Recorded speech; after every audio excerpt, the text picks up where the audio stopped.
മഴക്കാല രോഗങ്ങളെ പ്രതിരോധിക്കാൻ കഴിയുന്ന മികച്ച ഔഷധമാണ് പനിക്കൂർക്ക. കർപ്പൂരവല്ലി, കഞ്ഞിക്കൂർക്ക എന്നും ഇതറിയപ്പെടുന്നു. കൂടാതെ കഫക്കെട്ട്, വയറുവേദന, ചുമ, നീർക്കെട്ട് തുടങ്ങിയ രോഗങ്ങൾക്കും പനിക്കൂർക്ക നല്ലതാണ്. പനിക്കൂർക്ക ഇല കൊണ്ട് കിടിലൻ ബജ്ജി തയ്യാറാക്കാം.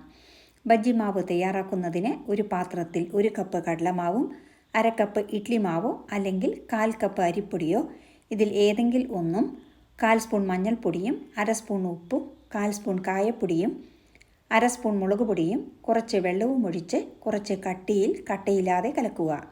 1 നുള്ള് സോഡാപ്പൊടി വേണമെങ്കിൽ ചേർക്കാം. ഇനി കഴുകി വെള്ളം ഒപ്പിക്കളഞ്ഞ പനിക്കൂർക്കയില ഓരോന്നായി മാവിൽ മുക്കി ചൂടായ എണ്ണയിലേക്ക് ഇട്ട് കൊടുക്കുക.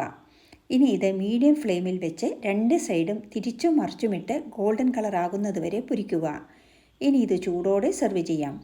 ഔഷധ ഗുണങ്ങളുള്ള പനിക്കൂർക്കയില ബജ്ജി റെസിപ്പി ഇഷ്ടമായാൽ ലൈക്ക് ചെയ്യാനും ഷെയർ ചെയ്യാനും മറക്കരുതേ.